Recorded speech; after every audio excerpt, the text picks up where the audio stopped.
మంత్రివర్గ ప్రక్షాళనకు ముహూర్తం ఖరారైందా? తెలంగాణకి ఇంకో 2 కేంద్ర మంత్రి పదవులు దక్కనున్నాయా? లేక ఇప్పుడున్న ఇద్దరి పోస్టులు ఊస్టయ్యే పరిస్థితుందా? ఢిల్లీలో జరుగుతున్న పరిణామాలేంటి?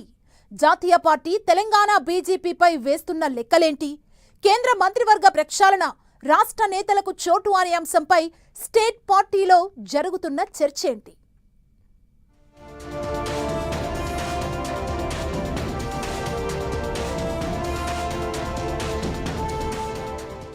క్యాబినెట్ విస్తరణ టాక్, స్టేట్ బీజేపీలో హీట్.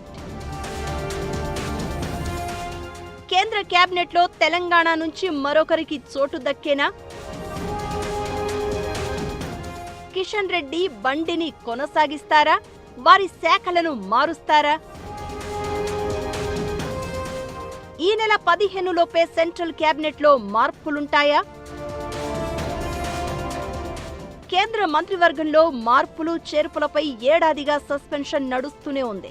లేటెస్ట్ టాక్ ప్రకారం సెంట్రల్ క్యాబినెట్ షఫ్లింగ్ కు ముహూర్తం కూడా ఖరారైందని అంటున్నారు. ఈ నెల 15న కేంద్ర మంత్రివర్గ విస్తరణ ఉంటుందని ఊహాగానాలు వినిపిస్తున్నాయి.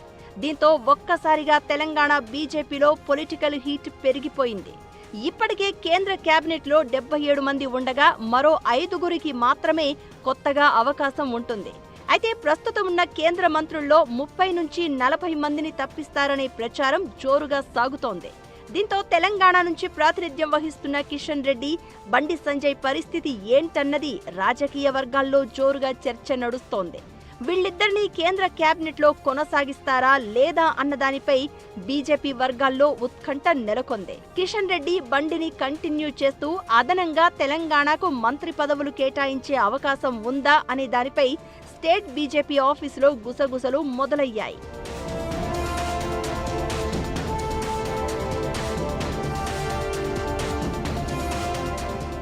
కమలనాథుల ఇన్సైడ్ డిస్కషన్ ప్రకారమైతే తెలంగాణ నుంచి మరొకరికి అవకాశం కల్పిస్తారని టాక్ వినిపిస్తోంది.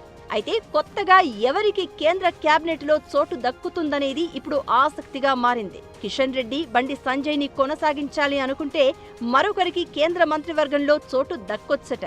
మూడో బెర్త్ దక్కేదెవరికి అనేది పూర్తి స్థాయి స్పష్టత లేనప్పటికీ ఈటెల రాజేందర్, డీకే అరుణ పేర్లు జోరుగా వినిపిస్తున్నాయి.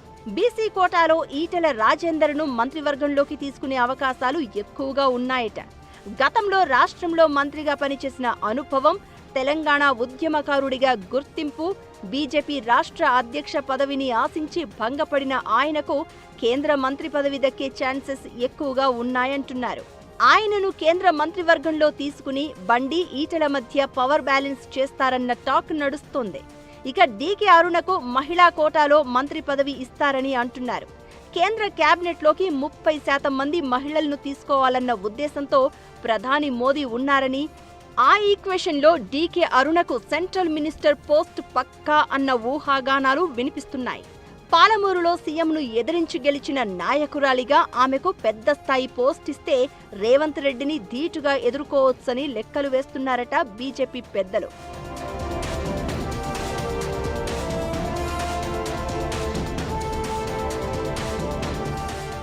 ఇక బండి సంజయ్ కి కేంద్ర క్యాబినెట్ నుంచి ఉద్వాసన పలికితే ఆ పదవి అదే సామాజిక వర్గానికి చెందిన నిజామాబాద్ ఎంపీ ధర్మపురి అరవింద్ కు ఇస్తారని చర్చ నడుస్తోంది. ఆయనకు కేంద్ర మంత్రి పదవి ఇవ్వడం ద్వారా నిజామాబాద్ పార్లమెంట్ పరిధిలో పార్టీని పటిష్టం చేసినట్లుగా స్టేట్ వైడ్ గా క్యాడర్ ను బలోపేతం చేసే అవకాశం ఉంటుందని ఆయన వర్గం నేతలు చెబుతూ ఉన్నారట. ఇక బండి సంజయ్ ను కేంద్ర మంత్రివర్గంలో కొనసాగించి కిషన్ రెడ్డిని క్యాబినెట్ నుంచి తప్పిస్తే డీకే అరుణను సెంట్రల్ క్యాబినెట్ లోకి తీసుకునే అవకాశాలు ఎక్కువగా ఉన్నాయట. ఇక కిషన్ రెడ్డి, బండి సంజయ్లలో ఎవరిని తప్పించినా వర్గపోరు పెరిగిపోయే ప్రమాదం ఉందన్న గుసగుసలు మొదలయ్యాయి.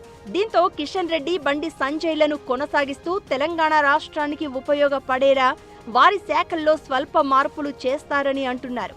తెలంగాణకు అదనంగా మరొక కేంద్ర మంత్రిగా ఆదిలాబాద్ ఆదివాసీ ఎంపీ గోడెం నగేష్ కు అవకాశం కల్పిస్తారన్న చర్చ కూడా సాగుతోంది. గోడెం నగేష్ కు కేంద్ర మంత్రి పదవి ఇస్తే ఆదివాసీలను మచ్చిక చేసుకోవచ్చనే ఆలోచనలో బీజేపీ అధిష్టానం ఉందట. అయితే కేంద్ర మంత్రివర్గంలో చోటు ఆశిస్తున్న ఎంపీలను ఈ నెల 14, 15 తేదీల్లో ఢిల్లీలో అందుబాటులో ఉండాల్సిందిగా అధిష్టానం నుంచి ఫోన్లు కూడా వచ్చినట్లు ప్రచారం నడుస్తోంది. ఈ 3-4 రోజుల్లో ఎలాంటి డెవలప్మెంట్స్ ఉంటాయో చూడాలి మరి.